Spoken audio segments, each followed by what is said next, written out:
It's time to talk Aggie football with the interim head coach of the Aggies, Nate Dreiling, on your exclusive home of Aggie football, 97.5, the KSL Sports Zone. You heard the game here on Saturday. Utah State in Boise losing 62-30. Ashton Genty with a big game as he's done with a lot of other teams. 180 yards on the ground, but what a day for Jalen Royals. 200 yards receiving at halftime.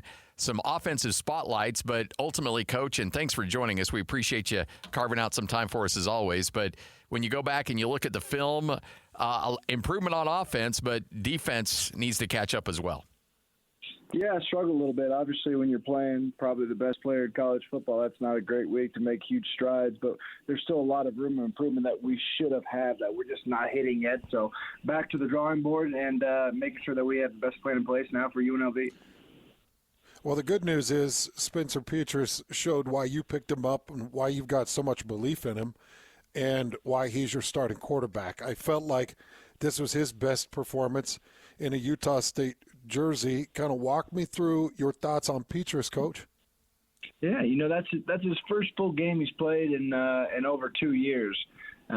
So versus Robert Morris, as we know, he got hurt, and then Temple game, he was a little robotic. First time really getting a full game under his belt, and did some good things here and there. But then versus Boise, probably versus one of the best defenses in the conference, really lit him up for 300 plus and 3 touchdowns, and most importantly, no turnovers. Right, so he played a somewhat flawless game as we work towards that. Anytime you got him and Jalen Royals going for 200 yards and Razul going for 100 yards, you're going to be sitting pretty well in offense. So if he can continue to make strides like he has, I think we'll have a chance to win a bunch of games down the stretch here. Only the sixth time in school history you've had a quarterback go for 300, a wide receiver 200, and a running back for 100 in the span of a single game. But on the defensive side, some defensive linemen that were out. Any updates on some of those injuries and when we can expect? Because obviously going up against that offense and that rushing attack is never easy. But when you're down players, that makes it so much more difficult. Any updates on when some of these guys could be coming back? Yeah, probably none of them will be coming back, I would think. Most of them are season injuries. But the biggest thing with getting somebody hurt and injuries is that no one really cares about them. It's about the next guy up and make sure you have dependable depth. So that'll be what we continue to focus on in the D-line and the defensive end room, and making sure we can put guys out there that we trust that can get the job done. Man, that is the brutal truth about sports in general. And when you're starting to get into the money sports, it's like – nobody cares, and it's out of sight, out of mind. And players, we feel it. when I couldn't go, you feel it. You're like, nobody likes me right now. So I got to go do everything I can do to get back on the field because nobody even talks to me. I'm all alone in my locker, and it's a miserable place. But, Coach, you've got guys that are ready to take that next step. What did you see from some of the young guys, and what's your expectation moving forward with those young guys? We had Bo Male make his first start, our defensive tackle from Salt Lake City, and he had 5 tackles and a TFL, so he did a great job. It's going to be guys that just like that need to continue to step up. Ricky, another freshman defensive tackle, played a bunch for us and did a really good job when he was in there. So if we can have these young guys come in and making sure that we don't slide a lot talent-wise, and we're still able to contribute and get the job done, and most importantly, keeping the teammates have trust in you and at that position. The hard part is when you get new faces out there, you got guys that maybe don't trust somebody, and then now they're doing something out of the scheme to make up for it. So we need to make sure that we earn that trust, and then we can depend on it. That way we do our job when we're out there. So, Hans, you'll love this. Seni Tuiaki, who had just been beat up all of last year, and he medically retired and decided to come back and help the team. Saw that there was some issues with depth, and so he and Coach came together. He played a bunch of snaps in that game, and I thought played well considering he just jumped in there and took over. But Coach, he had a pick 6 last year. And I think that led to the Turbo nickname because it was the fastest 2 minutes in sports. But intercepted a screen pass and took it back for a score.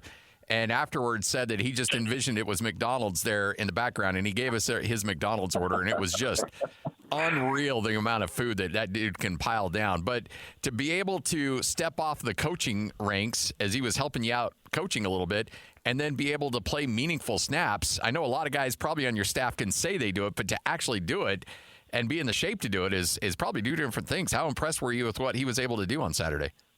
Yeah, he is such an awesome individual and does so much for this team, even more so off the field and how he leads. And, he had the 6th most captain votes of anybody, which goes to show you how much he means to every single player in this locker room. And then on Wednesday, he decides put his cleats back on and does a little extra running after practice. And after that, that's kind of his last full-speed rep he took till Saturday. So there's a little cobwebs on him, but one thing he knew, he was going to battle his butt off, and that's what he did. Well, Coach, now you guys obviously gear up and you get ready for a very tough UNLV team, and it just feels like this schedule has been daunting. What are some of your thoughts out of the gates as you start into UNLV prep?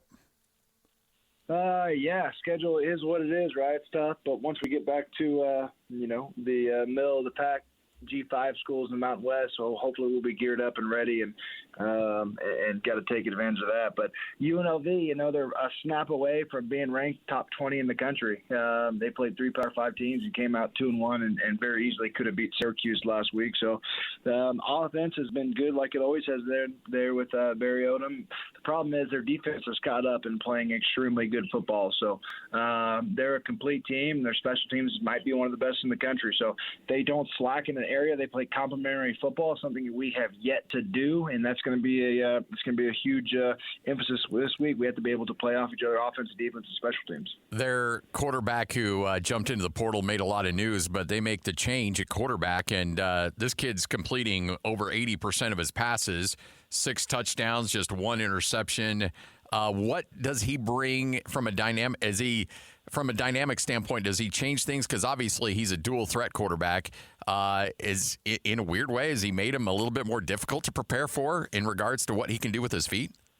Yeah, there's no question. I'm looking online how to find UNLV NIL donation site so I can get the other guy some money to come back. So somehow they got our backup quarterback who's probably more dangerous than their other guy. He's a lot faster.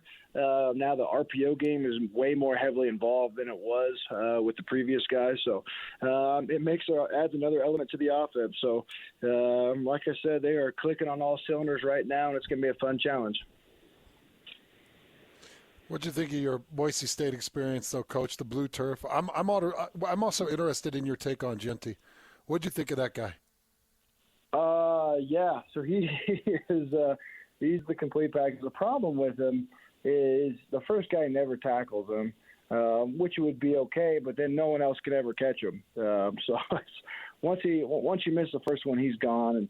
And he did it versus Oregon, he did it versus us, he's done it versus everyone he's played against. So I think he's obviously probably going to be headed to New York for the final Heisman ceremony.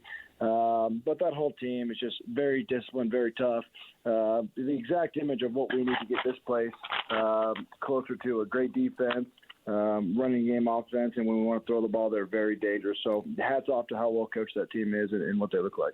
Well, there wasn't just one, potential NFL superstar out on that field on Saturday. You had a guy that had 200 yards receiving in the first half in Jalen Royals. You've watched him every day in practice in spring and fall and leading into the season as well. And obviously he's been the focal point of a lot of defenses, but Boise decided to single him up. And I got to imagine you and Petrus and that offensive coaching staff, when you see that single coverage on that outside, you're thinking, all right, that's your funeral because he made him pay. Yeah, that's what he does. If teams want to try to load the box, slow down the run game, then we need to be able to capitalize on this outside. So I thought Coach Ceplo did an unbelievable job of moving him around, getting him in different spots, so Boise wasn't able to really hone in on him. Unfortunately, he started cramping in the second half, Jalen, so we couldn't get him as many reps as we could down the stretch. But that goes to show you that there's a reason why he's one of the best receivers in the country. Well, Coach, we appreciate your time. Thanks for hanging out with us. Look forward to catching up with you on Wednesday on the Coaches Show. And short week for you. Little time to worry about that last game as you got to get ready for a big UNLV game coming up on Friday. Get those tickets at UtahStateAggies.com. But, Coach, again, have a good week, and we'll talk to you soon.